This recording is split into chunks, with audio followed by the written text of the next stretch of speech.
Okey guys, inilah yang berlaku bila kau tidak bermain dengan menggunakan kekuatan atau kelebihan kau. Lepas tu bila kita ditewaskan dengan corak permainan simple play yang aku boleh katakan. Lepas tu tewas oleh kerana kesilapan yang dilakukan oleh diri sendiri dan beraksi seperti lampu suis rumah lah, sekejap on, sekejap off, tiada konsisten. So itulah yang terjadi pada perlawanan ni. Sabah menentang Selangor Silmikas, kita tewas 1 gol berbalas 2. Selamat datang ke channel SRTV semua. Seperti mana aku katakan pada perlawanan ni, ianya adalah merupakan gambaran untuk kita beraksi di saingan Piala FA nanti, di mana apa yang terjadi pada perlawanan ni seolah-olah telah melihatkan apa yang bakal berlakulah pada perlawanan Piala FA tersebut. Tapi itu kita tidak akan sentuh. Sebaliknya kita akan sentuh mengenai apa yang terjadi pada perlawanan ini. Seperti biasa, aku cuma akan state the obvious thing saja. The rest aku akan buka di ruang komentar bawah untuk kamu meletakkan pendapat kamu lah tentang perlawanan ni. So di video sebelum ni aku menganggarkan kita akan seri pada perlawanan ni, dan kalau kita tengok dari corak persembahan Sabah FC, yakin aku katakan ya, kita mampu untuk seri pada perlawanan ni, di mana aku sendiri menganggarkan macam 1 gol berbalas 1 lah akan terjadi. Cuma seperti mana aku katakan di awal video tadi, kesilapan pemain kita yang telah menghukum diri kita sendiri mengakibatkan kita gagal untuk mendapatkan kemenangan pertama kita di saingan Liga Super, dan sebaliknya telah menambah duka kita lagi dan menambah kekalahan kita di sepanjang perlawanan ni. Kita tahu Selangor sendiri pun merupakan satu pasukan yang struggle pada perlawanan ni. Cuma kalau based on paper, of course mereka ada konsisten, mereka lebih bagus lah. Pencapaian mereka dalam perlawanan saingan Liga Super ni lebih bagus.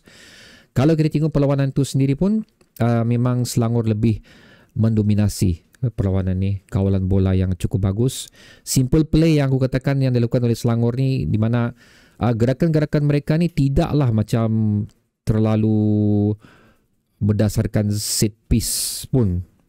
Cuma kita ditewaskan oleh, aku boleh katakan kita ditewaskan oleh corak permainan seolah-olah berada di training ground yang dilakukan oleh mereka. Hantaran bola yang cukup mudah yang seringkali menewaskan pemain kita, membuatkan kita mudah untuk ditembusi lah bahagian pertahanan kita. Itu yang agak aku kecewa pada perlawanan ni. Aku mengatakan kita tidak bermain dengan kekuatan kita. I'm talking about long ball lah. Kerana long ball ni lah banyak membantu kita untuk kita mendapat result yang bagus sewaktu menentang Kelantan di Piala FA back to back tersebut, dan of course sewaktu menentang Immigration juga. Ianya tidak digunakan pada perlawanan ni. Apa yang aku suspek menyebabkan kita begitu lemah pada perlawanan ni adalah, sebelum aku go through this match, aku saksikan dulu. Kerana untuk persediaan kedua-dua pasukan ni, Sabah last match dia 29 hari bulan menentang Kelantan. Selangor pun last match dia 29 hari bulan menentang Negeri Sembilan. Perbezaannya adalah kesebelasan. Kalau kamu tengok berwarna-warna je, kamu heran lah pasal aku tengah tengok match MU lawan Forest sekarang ni. Sekarang kedudukan 2-2. Okey. Perbezaannya sekarang adalah Sabah menggunakan kesebelasan yang sama juga sewaktu menentang Kelantan, di mana Selangor menggunakan kesebelasan yang berbeza. Ini bukan aku katakan alasan lah, tapi aku mengatakan punca kenapa barang ni semua jadi adalah Selangor, pemain utama mereka tidak digunakan sewaktu menentang Negeri Sembilan tersebut, memberikan mereka masa rehat lah. So maksudnya Selangor hadir ke Stadium Likas menggunakan kesebelasan yang mempunyai rest yang cukup. That's why kenapa nampak mereka lebih bertenaga, stamina mereka lebih baik jika dibandingkan dengan Sabah FC. Itu. Dan antara benda lain lagi aku saksikan di sini adalah Tierney lah. Okey, Tierney aku salute dia. Dia berikan kita gol pertama pada perlawanan ni dan seterusnya beberapa chances yang lain, tapi dia macam agak tamak lah pada perlawanan ni. Aku nak tahu kenapa. Mungkin dia confident sangat kali ya. Okay, it's good for you to have those kind of confident, tapi kau kena assess dulu kau punya condition dan situasi kau di mana pada masa itu. Sekiranya ada pemain lain yang lebih sesuai untuk diberikan bola tersebut, lebih kurang macam tu. So basically decision making daripada Tierney ni tidak begitu bagus pada perlawanan ni. Itu satu. Dan kita satu lagi, talking about yang aku katakan kekuatan kita tu, beside long ball, kita masih lagi tidak berani menggunakan kekuatan kita untuk melakukan hantaran bola ataupun hantaran lintang.